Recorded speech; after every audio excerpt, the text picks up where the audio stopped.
Thank you very much, Crosswires, for having us. Very, very grateful. This is on, isn't it?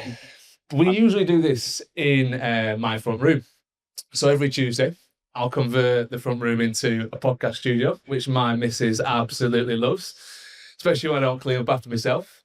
But today we're here in the centre of Sheffield. We started this podcast, 2.5 years ago now? I think it was just after Crosswires. So I want to say Crosswires was a huge inspiration, probably to get this started and get it off the ground, but Absolutely. we'll get into that. Yeah, for sure.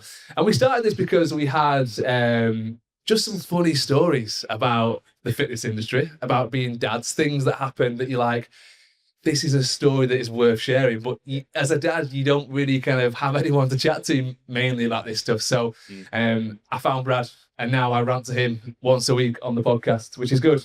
And you know what? It's been an amazing journey so far. So it's absolutely amazing to sit here in the centre of Sheffield, my hometown, which we'll get into that. But I mean, rather than me introducing myself first, Ryan, I feel like it's customary that you run through. Tell us a little bit about Ryan Dutton, because it's been a while since we've spoken to our audience in particular about who we are, what we do, who we like to work with, and who we like to help. For sure. So I am now a father of 2 children. I've got a 3-year-old and a newborn, and we are going through that whole process again of having a newborn. I'm sure you can't remember what it was like because you've got a 4-year-old, right, Brad? My little boy is 6 in September. Oh, is he 6? Mate, he's such a bundle of energy. And I always joke and say that when you become a dad, your energy depletes because you're too busy giving your energy to them. For sure. And that's how I feel. Yeah. And all the time. When me and Brad met, we were amazed at how similar we were. Like we both got a missus called Amy. Not the same one. Not the same one, we must admit. Both the eldest of 3 brothers. Yeah. Same age, pretty much the same height. Same job. It was like meeting an AI version of myself. But yeah, so we started this podcast and we just share funny stories, don't we? About all the kind of weird and wonderful things of being a parent and coaches, because we've both been doing this, I think, a combined coaching experience of over 20 years now between us. We've been personal trainers in the Sheffield area.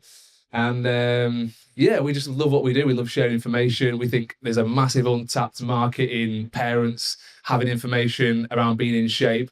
And so we want to share that with the world. And that's how we do it for our little small podcast. Can I make a confession? Go for it. It only makes sense to do it whilst we've got an audience. But when we first met, I wasn't sure about you. I wasn't sure about you. You haven't made someone say And there's a reason why I probably never told you this. So we actually met on someone else's podcast. We did. And I remember thinking, I can't put my finger on this guy. And I went home and told my missus, I said, I met someone today and I'm normally a pretty good judge of character. I can't put my finger on him. I explained everything you just said there. Mrs. Paul Amy, eldest of 3 boys, been in industry same time, same age. Because he sounds like a carbon copy of you, which has been amazing. And even though we're very similar, we do come with some very diverse views. We've had some absolutely amazing guests on our show so far. I feel like we've had a degree level education just in the number of doctors we've had on, the number of experts in different fields and areas. And yeah, I mean, if there is anyone looking to cut through that noise, and the Fit Dads podcast has been an amazing adventure so far. And yeah, I've loved this. I've loved every minute so far. Yeah, I think that's been one of the most brilliant things for me on the podcast is getting to interview some of the best minds in certain areas. Like we had a guy on a couple of weeks ago who was a TRT expert, heavy steroid user in the past, but now he's one of the leading UK experts in TRT. And he just gives this no-nonsense approach to the whole industry and tells you as it is, tells you about the good side, the bad side, tells you about the very seedy aspects of what people are doing now with TRT. And we've had that with everything, whether it's been some of the kind of physical health stuff, the mental health stuff, some fantastic people we've interviewed over the last couple of years. Again, it's been good fun. And as far as conversational skills go, and anyone who just picks up a podcast, whether you're driving, whether you put a podcast on when you're cleaning, whether you're walking by and you've never actually listened to a podcast or given it a chance, you don't actually have to pick up a device to come and listen to this today. So if there is any passers-by, this is a completely free area. This is no tickets required. And I can't stress the importance that Crosswires keeps doing what it's doing. It keeps building and it keeps spreading an amazing message outside, like I've said it a few times now, outside my hometown. I love Sheffield. It's funny, isn't it? I'm not sure if you were saying when I first started listening to podcasts, God, over a decade ago, you were almost seen as a little bit of a weirdo. Like, he listens to podcasts, this guy. He's a bit weird, a bit odd. But now we're literally at a podcast festival, which is, I never would have seen the industry go in this direction for sure. What the podcast usage for you, Ryan? What was that podcast usage when you first picked up podcasts? Oh, wow. Hand on heart, I was the same as you. I probably picked them up 10 years ago, and it was like being a fly on the wall. Yeah. I really enjoyed that sort of absorbing information, trying to just feel like I'm part of the conversation, being a little wallflower. Who did you listen to? Who were the first podcasts you got into? I mean, for Joe Rogan, controversially, was probably the first. But there was also an amazing guy called Ben Coomber. Nutrition expert. Yeah. His podcast's not going anymore, so I don't have to worry about plugging other podcasts. But and it just felt like it filled the time. I was driving a lot as well, so if there's anyone who drives a lot for work and you're fed up of listening to music and you just want to be a fly on the wall in that conversation, genuinely, hand on heart, 6 hours a day I used to listen to podcasts. Well, there wasn't really like much diversity in podcasts back then. I started listening to it because I started my personal training business at the time, and I just was looking for like self-help. It was just trying to get my mind in a better spot, and there were some fantastic guys. Paul Moore, I know you've been on Paul Moore's courses. Yes, he's like a bit of a business guru guy. I listened to a lot of that stuff, and it was so helpful. It's so incredibly helpful to have these people who've walked the path that you've walked, but do it from, literally your own front room. But that obviously, today, there's not a topic that's out there that hasn't got a multitude of podcasts around it. So, what kind of festival this is, and I'm just excited to be a part of it. Same. And as far as like the theme of our podcast, obviously we do help parents. We really want to try and spread the message for people who maybe become a dad, become a mom, and maybe think that that's it now. Like, best years are behind me. I certainly feared that. So I became a dad at 29. And on my 30th birthday, when I woke up, my knees hurt, my back hurt. I think I actually pulled my back on the day of my 30th birthday. So I started to almost think, right, I'm going to have to think a little bit differently now and maybe approach things a little bit smarter. Yeah. Because anyone who tells you everyone's got the same 24 hours in a day hasn't got kids. I disagree. When you become a parent, I felt like my time was just so restricted. And for the better, don't get me wrong, I had to be much more intentional with my time. Did you find that? 100%. Even now, like I said, I've got a newborn, so it's just 20-minute workouts as and when I can. If I get a full hour, it's an absolute miracle. But you need to have those backup plans, right? We as coaches know that. We preach that every week. If you can't do your full session, what are you going to do for that day, small or big? Something to put a little kind of tick on that day. And it is just about ticking boxes, ticking days, ticking months, and that's how you keep kind of moving forwards. There's ways of doing it, there is, but you, I guess, have to have the right program and backup plan. That's all that we do in our day-to-day job, isn't it? Just teach parents how to do that. 100%. And when we first found out we were doing this show, we wanted to make it really simple and almost try and zone in on 2 words. So in particular, the 2 words that I really wanted to highlight for everyone today are energy and time. All right. And when you do become a parent, regardless whatever age they are, it does feel like your time is finite. It does feel like your energy is lowered. But I think it's important to know that you have to adapt, you have to change, you have to go with the times and accept what's in front of you. And how has your life changed since early/late 20s, Ryan? Because I didn't know you back then. No, you didn't want to know me, don't trust me. But yeah, what was how did you used to spend your time and how you spend your time now, mate? Well, I guess it goes from being you're a single guy, right, and you can pretty much train as and when you want. We still have friends who are literally our age who can do that. And I envy that to a certain degree, being able to kind of, not have your weekends and evenings taken up by kids and social events that are just out of your control. But then when you have your first child, you accept that you're leaving that at the door to a certain degree. And I think that is when that's probably the most important time to start working on how am I going to be that fit dad, essentially.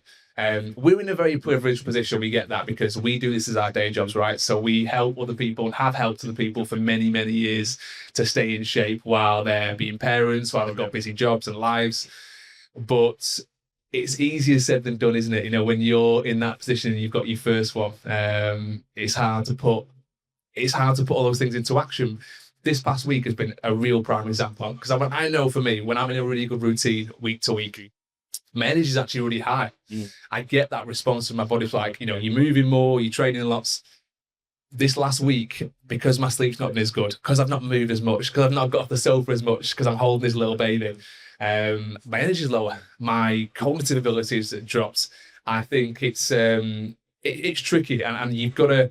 It's a vicious cycle you can get yourself into as a parent, where you're not moving as much, time's taken up, start feeling worse, have less motivation, have less energy to train, and then that cycle continues. You've just got to, again, seize that 5, 10, 15, 20 minutes, whatever you've got most days, for sure. I feel like it's very on brand today that we're both a little bit sleep deprived. More than a little bit. So my little boy woke up at 2:30 this morning, telling me he's warm. So I went back in his bedroom, tried to calm him down a little bit. And I don't know if your little girl is this, who's 4 now? She's 4. She's 3.5. Where they just tell you random facts. So Teddy said to me this morning, at 2:30, I will add, sharks have unlimited teeth. It's a great fact from a 5-year-old, that. Yeah. So the curious part of my brain just wanted to go and Google it, but I know for doing well not to. Yeah, but genuinely, he's telling me, he's like, yeah, and he just rolled back, and I'm like, how are you this little person now, and why are you telling me this at 2:30? Like, can this wait? The worst one for me is it was about 5:30, 6 in the morning, about half an hour before my alarm. And I get a tap on the shoulder. It's dad. I was like, ignoring it. Dad. I was like, what? I don't need a wee. Okay, thanks. And it's just those little moments as a parent where you're like, yeah, I love this, but I also hate this at the same time. In our regular episodes, Ryan, we are 130 episodes deep now. Can you believe that? No, I can't actually. I didn't think we'd make it past 10.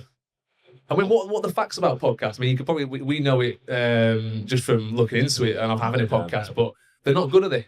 I'm very, very conscious to give podcast facts whilst we're at a podcast festival. But as far as I'm aware, I think it's 90% of podcasts don't make it past one show. I think it's higher than that. I think it's like 97, 98% of podcasts don't make it past one episode. And another fact that I found out, I remember celebrating this with you, said if we can get to 21 episodes, we are in the top 1% of podcasts of all time. Yeah. Well, I don't know what that says about podcasts, though. Are people not sticking with it long enough? I mean, I suppose our focus, and for anyone who's maybe listening and watching who wants to maybe start a podcast and feels like they have something to talk about, I don't think I would have done it if it were for you sort of approaching and 100%. do you want to do this? Yeah. And I remember early doors setting the standard and saying, we want this to be repeatable. So, I mean, we were just admiring the setup backstage. This is our setup. This little box down here. Yeah, genuinely. Anyone in the audience, this little box right here that records everything that we say. We've messed up. How many episodes would you like to say? Oh, countless. Where we've just spoken. I mean, we literally did it 130 episodes in, and we recorded a whole episode where it's essentially just me and you talking for an hour, and we forgot to hit record. Just had a nice chat, didn't we? Great chat, but no one knows about it. And we've got to redo all these episodes. No. But no, I'm the same. I think fair play to anyone who does a podcast by themselves as well, and is able to just ramble and talk about certain topics. I couldn't do it without bouncing ideas off you. So I think what's been cool is just the repeatability side of it. I mean, I remember one of the early Google searches for myself was how to start a podcast for under 500 quid. And split between two of you. I'm like, all right, if we get past 10 episodes and we get a handful of listeners, that's going to be great. That's going to be absolutely amazing, even if it's just an extra resource for our audience. But it's very quickly led us to some different places. We've done a couple of live shows now on stages, and it's been good fun. I think that's the issue with getting started, though, isn't it? Because there's not a massive amount of information out there on how to do this. I mean, we're personal trainers. We're not podcasters. We're not in the media world at all. So how do you start a podcast? What do you need? How do you get the audio going? How does it record? How does it sync up to the videos? All these things you have to figure out along the way. And of course, you're going to make mistakes, right? as a very tedious link to starting this podcast, to maybe someone who's listening who maybe wants to take the first steps into the gym or wants to go out for that first run, but they've never done it before, and maybe they've tried it and it's not stuck. That was quite humbling for me. I remember starting this, making loads of mistakes, and then trying to think, oh, actually, people do feel like this in other areas of their life as well, in just going for that first run, not overdoing it, not overspending on all the gear, no idea. And I just remember thinking, right, we need to make this repeatable. Yeah. And that's probably a really nice parallel to anyone who's wanting to get started into training, whether it's lifting weights, whether it's Pilates, whether it's whatever. Just try and make it as repeatable as you can. Yeah. I suppose one thing I wanted to say today is for anyone who wants to, like I said, get into training, keep it convenient. I just think convenience is king, and that's why I think the growth of running has been so brilliant, because you don't really need much kit. Yeah. You arguably don't even need running trainers to go running. I don't advise it, but I think, that's again, coming back to the podcast, that's literally the only reason we've been able to bang out 130 episodes is because I can just set this up in 10, 15, 20 minutes tops in my front room and we record episodes. Once you've got that repeatable process, it's so much easier, and that applies to everything, right? Whatever you do, fitness, exercise, training, work. if I can make the case for maybe there's a couple listening, maybe there's someone who think we really want to get into training, we've just become parents. We always like to do a health and fitness fact on our show. We do every It's week. usually you who delivers it, so I'm sorry to Go for it, mate. Steal You've got your thunder. the notes up. I forgot my iPad today, so I'm gonna let you take the lead. So this week's health and fitness fact is children with 2 active parents were nearly 6 times more likely to be active themselves. And I always think this about why people maybe aren't active. And a lot of it, personally, I think it comes from belief systems, maybe being picked as like the last one in P, that sort of stuff. Like that must really stick with you, believing that you're not good at something. And you get into adulthood and you start seeing it everywhere. Yeah. And then you have a child and you reflect on, well, maybe I need to look after myself a little bit more. Overcoming that is really, really tough. But when you see stats like that, it blows my mind. And on the flip side, we're not telling you this to or anyone to scare people, but I think if you're a parent and you are, or based on the BMI scale, you are in that overweight category, your child is 12 times more likely to be overweight. If you've got 2 parents who are in the severely overweight category, your child is 22 times more likely to be overweight. And again, this is not to scare you, this is just literally to inspire people to be like, you have a real big say in what happens with your children. But you're absolutely right. If you've got a parent who's never been confident enough to go and train and exercise and get to the gym, you can see why that barrier is there.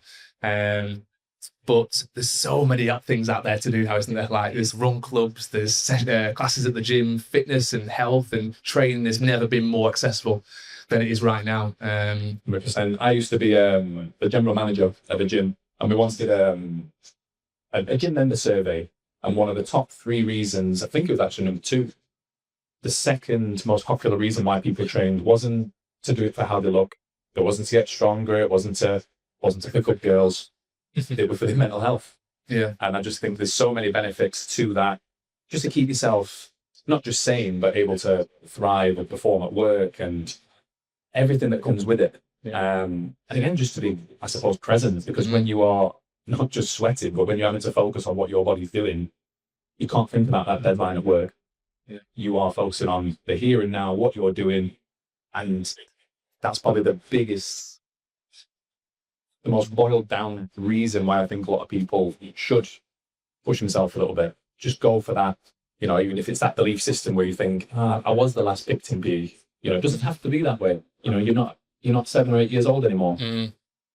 Everyone's got a starting point. And I think coming back to the stuff about kids as well, we as dads have got so much more say in what happens nutritionally in the house. Studies have shown that dads have a slightly bigger impact than mothers do when it comes to what kids eat. Your mic's falling down there. We've got a flaccid mic over here. Is that the first mention of the word flaccid on the podcast? I'm not sure what we can and can't say. There's BBC over there. We've been told we've got to. We're getting a shrug over there from Zamf, so anything goes. But yeah, I think we as dads have got such a big say in what happens. And again, nutritionally, studies have shown that, but also I think from a training point of view, I think we as dads, we need to do more for sure. It shocks me that. I've run through the studies are saying that dads are maybe a little bit more influential in the nutrition of most households than women, maybe the mums. Yeah, I mean, that's interesting. Because I'm stereotypical, do you want to get right? I mean, generally, maybe mums do more of the cooking. I would say we are very modern men, by the way. I think we cook, we clean. We do. We're forced into that, by the way. Not yeah. Trying to enjoy dragging and kicking. And I think from a nutrition standpoint, I'm really glad you brought it up, because everyone thinks that we have to go from 0 to 100. And I think the all or nothing mentality is so prevalent in our industry, not just from a training standpoint. Like if you're going from 0 sessions a week to 7 days a week, that's probably not going to end well for you. And I believe a lot of people do that, similar with nutrition as well. Yeah. And the best analogy I had for this, in fact, it's your analogy. I'm going to steal your analogy. About imagine you have a flat tire. Yeah, that's it. One of your tires goes down and but do you know what? Forget this. You slash the other 3. Like that's what a lot of people do when maybe they get momentum, they get a few sessions under the belt, and then they go back down to 0. And it's very, very easy to feel like a failure with that. Yeah. Whereas I'm a huge fan of the minimal effective dose, just doing as little as possible to get the maximum returns. And that takes effort, right? That takes planning, that takes preparation. Do you have similar views? 100%. I've always said, and I know you're the same, all it needs is a good body weight program and a 2x2 meter square, and we can get people in incredible shape. You don't need a fancy gym. You don't need all the best equipment. You can literally have body weight stuff that you do at home, and parents need to utilize that and be aware of that. It probably brings us on quite nicely to the Fit Dads principles. So we had a lot of questions from our audience around, like, if you had some principles for getting in shape, what would they be? How would that look? And we put basically a bit of a PDF together that we sent out to a lot of our audience. Do you want to run through what our principles were? Absolutely. So we created a document, which is the 4 core fit parent principles. The first one is communicate with your family unit. And I think a lot of people maybe get this wrong down to just pleasing themselves, just maybe going and doing their own food shop. I've ordered all this stuff from Ocado, or I've gone to Aldi for myself. Whereas actually, if you can get that entire family unit involved and just have a chat, talk about your ambitions, talk about, look, I've had enough of where I'm at. I want to change this. If you've got the support around you from spouse, from even your kids if they're a little bit older. Yeah, we've seen that before, where someone in the relationship has said, look, I want to get in shape. And the other half's been like, oh, get in shape, are we? Think you're a bit of a man around town now, do we? What are you doing that for? Yeah, exactly. So just communicate and be like, look, I'm just sick of feeling like I am, like low in energy, like I need to be fitter. Those things have to be communicated to everyone, whether it's the kids, other half, even extended family, people who look after the kids, childcare. Tell people your ambitions, because that is where it all starts. I think as a male as well, it's quite difficult to maybe be that open and honest and admit that you're maybe not happy with where you're at. I think that's, I'm fairly confident now saying men have become a little bit more open, a bit more vulnerable, a little bit more willing to be open, but I'd argue not enough, whether it's between their own friends, whether it's between their significant other, or some people don't have anybody. They're on their own. Like, some people are single parents, whether it's by choice or things are being forced and they co-parent. That's a different dynamic in itself. They might feel like they live 2 different lives. So who you communicate with, where you get the information from, and I suppose getting information from people whose values you share. Yeah. Because I'll hand on heart say that fitness and my job isn't the most important thing in my life by a long stretch. Yeah. It very much is. Anything that we do is for the family. Yeah. And it is for my little boy to maybe have a little smile and, see me with a medal around my neck after some sort of event. I mean, I know you did a sprint triathlon. Came to look at. Yeah, I'm not sure if anyone else is in that kind of same world, but yeah, I did this sprint triathlon in Sheffield, which is really cool. It's obviously a swim, bike, run, and it's a short version. We did a whole episode on this recently, didn't we? And it was a minefield of things to get your head around. But there is that moment at the end of it when your little girl stood there having watched you spend, an hour and a half to 3 hours training, doing this event, and she come back and she was like, I want to do a triathlon. She's in the garden, in the grass, doing a pretend swim. She's got a little bike going around the garden. And then she runs through the kind of, the garden doors, and I give her a high five, put the medal on her. She's invested. She's there. She's been inspired. She wants to go do those things. And again, as blokes, I think it starts with us. It does. I think it's a case of showing them that these things exist as well. Because I didn't know you could do triathlons until I must have been 12. I've never done a triathlon, but the fact that your little girl's, 3.5, and she knows what a triathlon is. Like, my mum and dad are fantastic. My dad's not with us anymore, but they tried to introduce me to as many things as possible. But then when you, I suppose, search your own curiosities, and maybe you see your parents doing stuff and you go, oh, I didn't know that was an option. Yeah. It's fantastic to do that. What's the next principle? Should we go on? Next principle, Ryan, is plan and prepare protein-focused meals. All right. I must be 2 or 3 times a week. I get sent reels from my clients basically saying, to get enough protein, I'm going to have to quit my job. Because it can be tough. But if you can just think those 3 core meals in a day, if you're basing it around being protein rich and protein fueled, I mean, I remember one of our earlier episodes, Ryan, and you told me about what you used to do with your meal prep, almost like Buffy style. Do you want to tell the people about this? Yeah, that's right. So I think there's a few different ways you can make nutrition a lot easier, right? I mean, I prefer what's called the buffet style approach, and that's essentially where you make big Tupperwares filled with chicken breasts, potatoes, rice, veg, and every day I just literally grab a handful of each, put it on my plate, and off we go. You can put whatever you want in there, but it's basically essentially bulk doing it, but not setting out your individual meals. And be very aware of how long these things last. I've been caught out a few times of stuff that's gone off a little bit. That's one method. The second method is doubling up on your evening meal. So whatever you have for your evening meal tonight, double the portion, and then you have for your lunch the day after. That's a great way of just, again, some mild meal prep. To add to that, dish that portion up first. What you're going to save behind. I've certainly been caught out by that a few times where I've overprepped it, and then I've just gone back for seconds. Oh, yeah. Or maybe thirds sometimes. Yeah, hide it away. Back of the fridge. Whereas maybe that's the first thing you do. You might overprep and then decide, you know what, I am going to divvy that up first before I even plate my own food up. And I just think that's such an easy win to do. Yeah. Yeah. Next principle we had, Ryan, was promote movement. And I remember creating this guide with you and thinking, we need to be really selective with the word that we use here. Because we didn't say promote exercise or promote training or promote yoga or like whatever it is. We said promote movement. And any movement. Like, I remember speaking to a client I took on a few years ago, and very limited funds, very limited opportunity to leave the house. Essentially, I think she had twins, quite young twins, but she still wanted to do some sort of movement. So her entire process, her entire workout routine was just body weight. It was any movement. It was whilst the kettle's boiling, whilst she's sterilizing these bottles, she was just whacking out a few squats. And that might sound a bit weird to some people to be like, you're already knackered, but you're telling me I'm promoting your movement, all right? The sciencey way of describing this, and anyone who's new to the show will be like, oh, this guy's a massive nerd.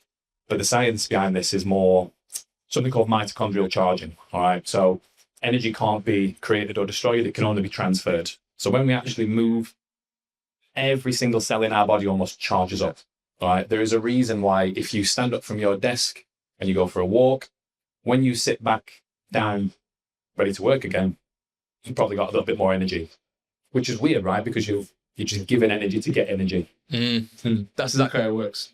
We went to a fantastic talk by a guy called Dr. Tom Waller, yeah. And he was talking about how if you're working for blocks of hours and hours a day, so let's say you do 2-3 hours at the computer, which isn't unheard of in today's world, right? If every 20 minutes you can, was it every 20 minutes? Every 20 minutes you can stand up. There's a little bone at the top of your pelvis here that flaps, and that circulates what's called cerebral spinal fluid. We did say bone then, by the way. But yeah, a bone that flaps. And that basically just sends fluid back up to your brain to help you cognitively. And the longer you sit in that office chair, the longer you're not moving, actually the less productive you're becoming. And all you have to do is literally this. Stand up, sit down. Cerebral spinal fluid is back moving around my body. I'm focused, I'm engaged. I can actually work for longer if I do that. You can set a timer on your phone. You can do it however you want. People have got these little desktop timers now, haven't they? Yeah. That's an amazing tool just to keep, again, promoting movement. You made that stand and sit look really easy there. Anyone who's sat in those deck chairs, they are hard to get out of. Well, I was as low as those. Genuinely. Thankfully. True. Yeah, I mean, as far as, I remember the quote that he said, which, not my words, by the way, from Dr. Tom, who we saw speak, and he said, sitting is the new smoking. Yeah. I remember being like, what do you mean? Yeah, it's a controversial thing to say, sitting is the new smoking. But in some studies, it can be shown to be as harmful. It can. And that's just some people's day-to-day job, isn't it, every day? 100%. And like I said, that was our third core fit parent principle, which is just promoting movement. And that's promoting movement in your family as well. You know, I've noticed this a lot when we go on holiday. So transparently, I'm on holiday as of tomorrow. All right. So I'm cramming in a lot. But we will have his evening meal, have a little walk back. All right. How many people have the food, have their evening meal, and then just lay horizontal? Where's this on holiday? Oh no, yeah. So when we're on holiday, we will have our food and get up and walk. Okay. Very, very hard to do that if you live in the UK. 75% of the time. Summer's great, you know. And if there's one thing I can send people home with today, it's if you can have a bit of food, have a little bit of a walk afterwards. Yeah. I think there's a misconception because people go, oh, well, it messes up your digestion. You're not eating enough food for it to do that, I promise you. And if you are, you probably need to cut your portion sizes down. I didn't expect to go into digestion today, Ryan, but I'm gonna park it there. Ready for the final one? Final core fit parent principle is remember the end goal.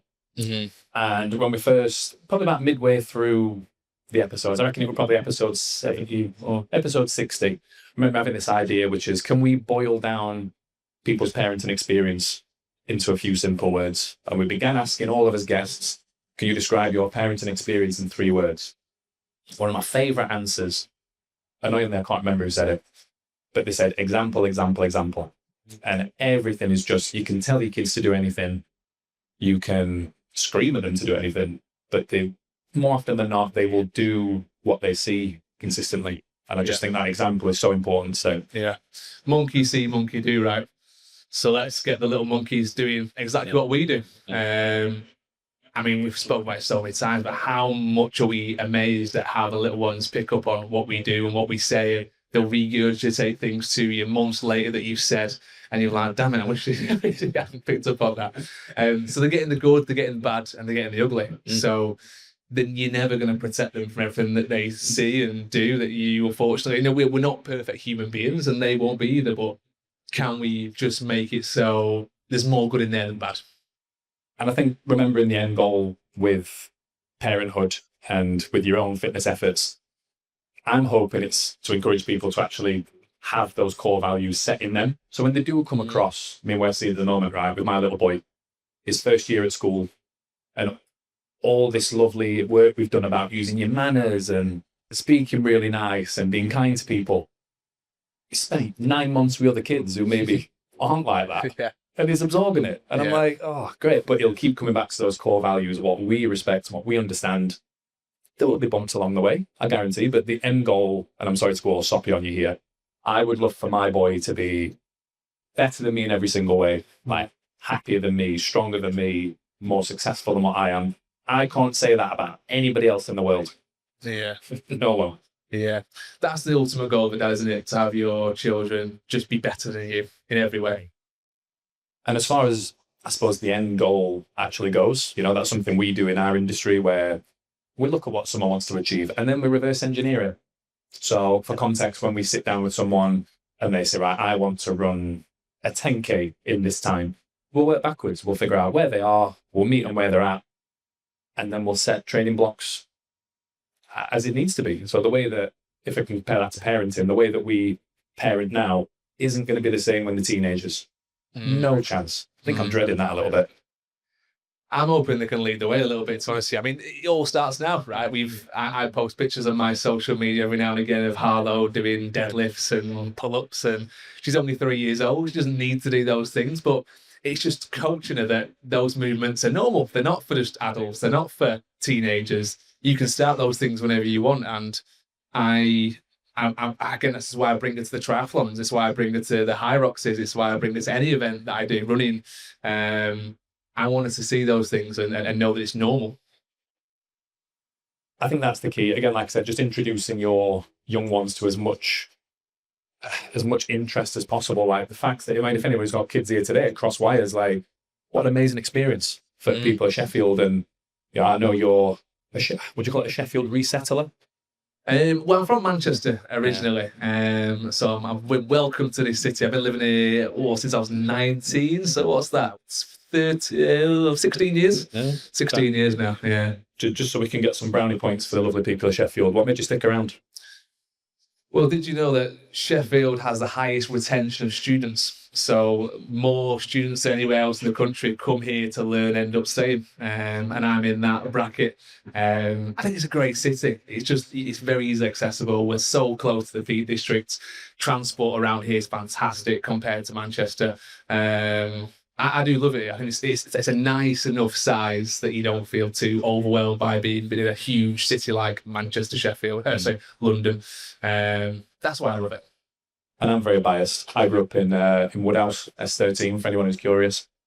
So I love this city. I love what it stands for. And I just think it's got such a good sporting heritage as well.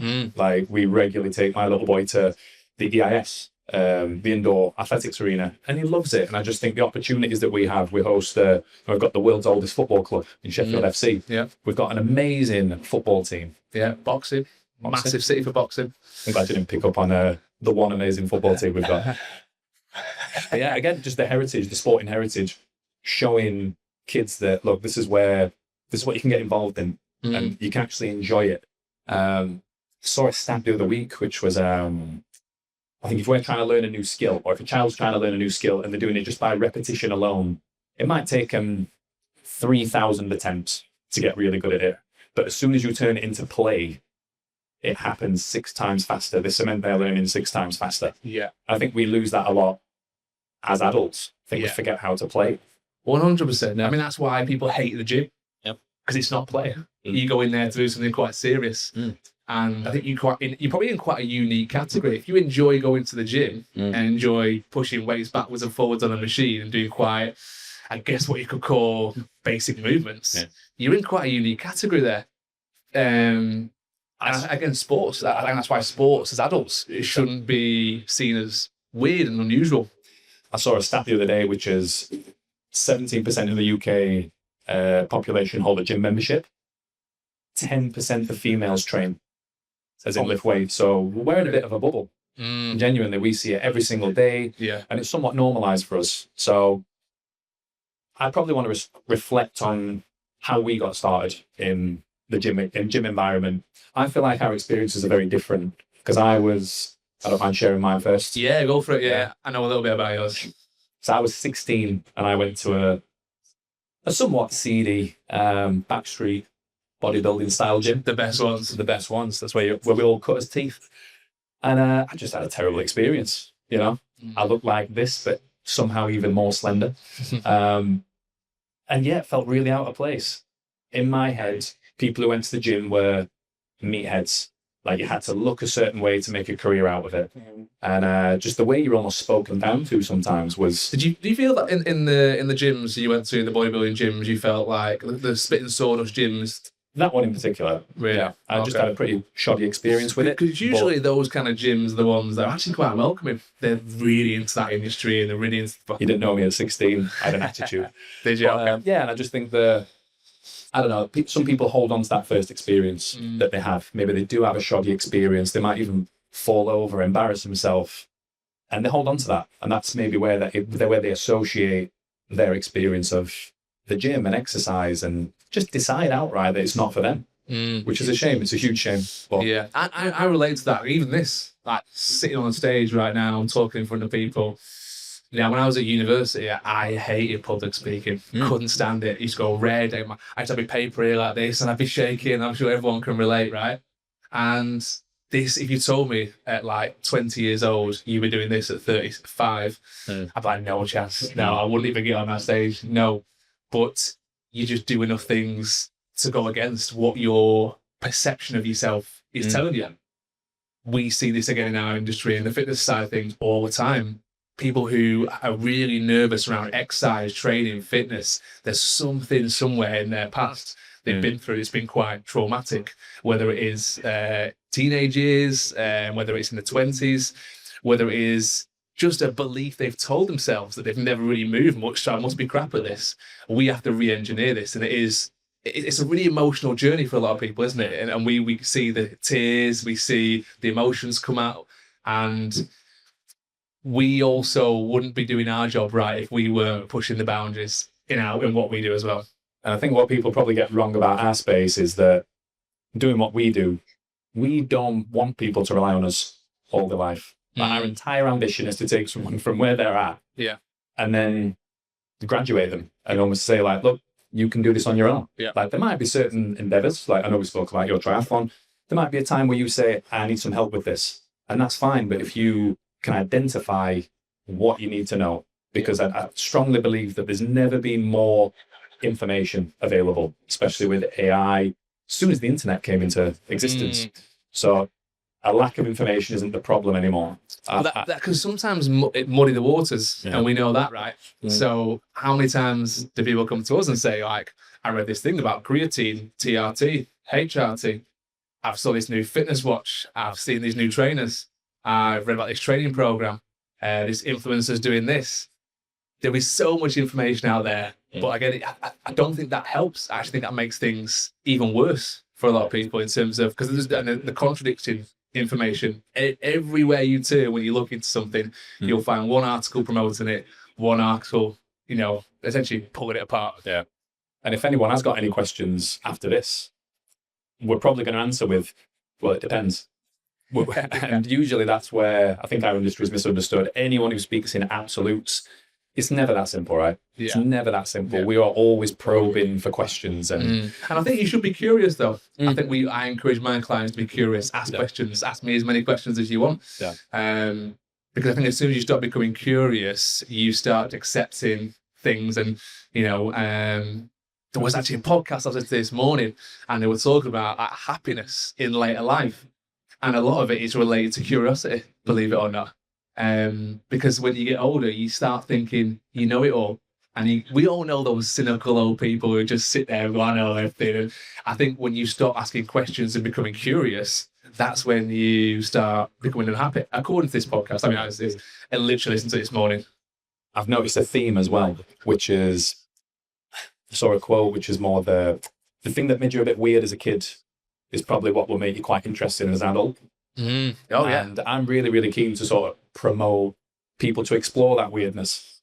Granted, you're not hurting anyone. Just Well, coming on to journeys, that's pretty much how I got into the industry anyway. Because when I was a kid, I was seen as that weirdo that was in the gym, just training all the time. And we all had those friends when we were younger, right? Where you would go with them and you had your little gym buddy and you go down there. Well, I was the guy that was like, oh, we're going today and tomorrow and the day after. Like, I've been once this week, I'm all right. I'd be there every day, obsessed. And I think it's funny, isn't it? Like, we see so many people who do well in certain industries who were just obsessed with things as kids. And then they got really good at it, whether that's training, whether it's sports. We coach a lot of business people, CEOs, and when you hear their stories, they were the guys in school who are obsessed with like maths and sciences, and they ended up turning that into a fantastic career. I think that obsession as a child is something that when I was a kid actually was, warned against. Like my dad was, every single week my dad was saying, I think you're getting a bit obsessed with this now, mate. What's going on? You're taking these powders. What's this? Whey protein, creatine. What's all this business? And I was warned against it. You're getting too obsessed with the gym. But again, as research has come out, it doesn't. Do you know anyone who's too obsessed with the gym? I think a handful. But again, I think you can be obsessed with anything, right? It can be an unhealthy obsession, and me on a professional level, I do probably pride myself to get people to where they want to get to and use fitness to almost elevate who they are as a person. So rather than making it their entire identity, and I'm guarantee anyone listening may know those people who sign up for an event and it becomes their entire personality, which is great. But there is another way. There is another way that you can just insert that into your life, into your the way that you currently work and live your life. And it doesn't have to be all consuming. But I think I'm the all or nothing person now. I just never gave up on the all after about 12 years old. yeah, I mean, maybe you were born 15 years too early, because you see some of the kids now and it's somewhat normal to go to the gym and lift, whereas me and you were weirdos. Yeah, we were. Yeah, for sure. Yeah. I mean, social media wasn't even around when I started training. I suppose one of the final things that I'd love to talk about is the effect of exercise for stress. All right, we speak at length on our podcast about using it for stress management and the ability that we have to actually deal with stress. And again, told you I'm a bit of a nerd. There's something called allostatic load. If you imagine like a stress bucket, you put the school run in there, you put your work in there, you put Mortgage, bills, all the above. all this stuff that begins to add stress and begins to fill up this bucket. People forget to empty that bucket. I'm certainly at that stage now, like transparently, I'm so tired. I'm very sleep deprived, not had much of a break for quite a long period of time. Really excited to go away tomorrow because I know that bucket will get emptied and we almost fill the cup back up. And you need things that allow that bucket to get emptied. Like for you, obviously holidays are fantastic for that. Holidays are great for everyone. But what is it that's your downtime? What's your stress reliever? What's the one thing that is emptying that bucket every now and again? Is it long walks, hikes? Doesn't have to be intense exercise. It can be, I've got clients who are into like Warhammer and gaming, and they go into certain like meetups every week. They're like sitting down and painting their models. That's their stress reliever. It actually doesn't matter what it is, but everyone needs something. For me, it's probably escapism in terms of through entertainment. You know, I'm a little bit obsessive with films, TV series, all that sort of stuff. I love doing it because it's an escape away from where you're at right now to be taken away to somewhere else. Yeah. Speaking of Toy Story, we both just watched that, haven't we? We have. What did you think? Unbelievable, as always. I thought there could have been more Woody and Buzz in there. They put Woody and Buzz. They've almost shelved them a little bit, haven't they, on this one? Jessie's the star, mate. She is. Told you. Yeah, but I'm not against it. I think it's cool. A lot of new characters in there as well, which is great. But I think it's really important that they've highlighted this issue around tablets. And we were talking on the way over here. We got the tram in and we were saying, we all know that Bonnie, don't we? That kid that isn't obsessed with the tablets and just loves to play. Loves to play. I think my little girl is much more like that. And we've not got her a tablet, and that's not been intentional. We're not like, completely tablets the devil. She just never asked for it and we've never pushed it. And she loves playing with little dolls and things like that. And there's research out there, which we've again mentioned many times in the podcast, about that frontal lobe in a child's brain as it develops from the ages of pretty much when they're born up until the age of 4, is it? That prefrontal cortex is developing, and the way it develops more is through creativity, through play, actually handling things, not just seeing what's on a screen. And there's some amazing benefits to iPads and the Amazon tablets that are out there now. They're problem solving, critical thinking, they're awesome. But I think, again, I don't want to force my parental views and everyone else, but I think that the longer you can go without that tablet, the better for that child it'll be, developmental wise. I think a bit of a mantra is very much technology is to be used, not to be used by. Yeah. And if we are teaching kids to just almost rely on this tablet for entertainment and not giving them any chance to be bored. Like, I can't remember the last time I was bored because things have just been so busy. But when I am a little bit bored, that is our time to decompress, to almost to download data. Yeah. That's essentially what we do in a sleep. Yeah, we sleep, we chill, we download data. We grew up in the age, like we were born 91, weren't we? Prime millennials, apparently. Prime millennials. And we grew up when tablets and phones and technology was literally in the 90s on the boom, right? And we saw all these different generations of games coming through. I was completely obsessed with my PS2, Xbox, and all the variations of proper gamer, some might say. But the issue wasn't back then, the fact that we could bring those things with us. So we had our time on it, and then we had to leave it there in our room while we went to something else. A tablet can be anywhere, can't it? And that, I think, is, I don't know, I definitely sense this with more the younger generation that I coach as well. Like maybe those social skills aren't as good in teenagers because they've grown up on their phones. I've noticed it.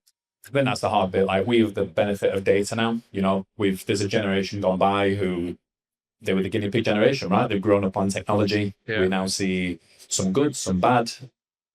And it's a case of knowing what to do from now. Like, you know, but our kids at the age that they're at, you know, my little boy's going to be 6, and you've got 3.5, 1 week. And a 1 week and a 5-day old, mate. Yeah, 5-day old. Right. But yeah, I think it's, I've completely on the train of thought then. Sorry. Next up. I mean, in terms of last little bit from me, I've got a quote here, which saw it the other day. And usually if ever I see either something to do with White Monster, I'll send it you. If ever I see some sort of parenting quote or something that really hits me, I will send it you as well. And the quote that I saw here, mate, was, the more a father enjoys his fatherhood, the more the child enjoys their childhood. I love that. Yeah, for sure. Same goes with mums. If you can find a way to slow down, enjoy them whilst they're in front of you, you know, because they're not going to be this small forever. I regularly remind my wife that, look, it'll not be forever. When we're standing on Lego and, you know, it's dropped something on the floor and I'm standing in squished up bananas, like, it's not going to be forever. We're going to miss this one day. I'm sure it's been really popular online. It's been shared a lot, and I'm sure most parents have probably seen it, but it's that speech from that woman, and she's in her 80s, and all of a sudden one day she wakes up and she's like mid-30s, and she's got her babies again, and they're like 4 and 6, and they're running round, and she just forgot what that felt like, and she missed that feeling, and she goes through all different feelings and emotions that mid-30-year-old was going through, and how actually she couldn't wait for them to get older, so the stress wasn't there. But now she's in her mid-80s, she can't, you know, she would do anything to go back to have that time again. And I sometimes think about that when I'm in those moments where I just want time to like speed up and things are really stressful, and I can't wait until she can do that by herself or that by herself. I just have that moment now. I'm like, I need to appreciate this now. And I very much had that yesterday. We went to watch Toy Story. We came to town. We got the tram in. We spent time together. And then we went to Norfolk Park. Afterwards, we went a lovely walk around Norfolk Park. Just me, her, and the dog in the sun. And I had that. You have those moments as a parent every now and again, don't you? Where you're like, this is it. This is what parenting is really about. And I think the world's so fast-paced at the moment that you have to intentionally try and slow down. And again, just to give your brain that idle time, I suppose, to reflect, to learn. And if you're constantly filling it with noise and entertainment, and, you know, I just think being a bit more intentional with how you spend your time is going to be super important. For sure. I'm conscious of time because we're coming to, we're getting thumbs up. We can keep going. Yeah, we can keep going. She's giving us a thumbs up. What other talking points did we have for today, Brad? A talking point that I had was, again, probably down to time management, how you can, I don't want to say make time. All right, we all know those early 20s coaches who say, you don't want it enough. You need to make time. We've all got the same 24 hours. As I said at the start of this podcast, you don't, as a parent. You absolutely do not have the same 24 hours. So everything has to be intentional. And I don't buy when people say, just get up before the kids wake up. No, like, it's not for everyone. Sometimes that half an hour in bed is so worth it. Yeah. And again, I think it's changing expectations. It's figuring out what is the lowest barrier to entry.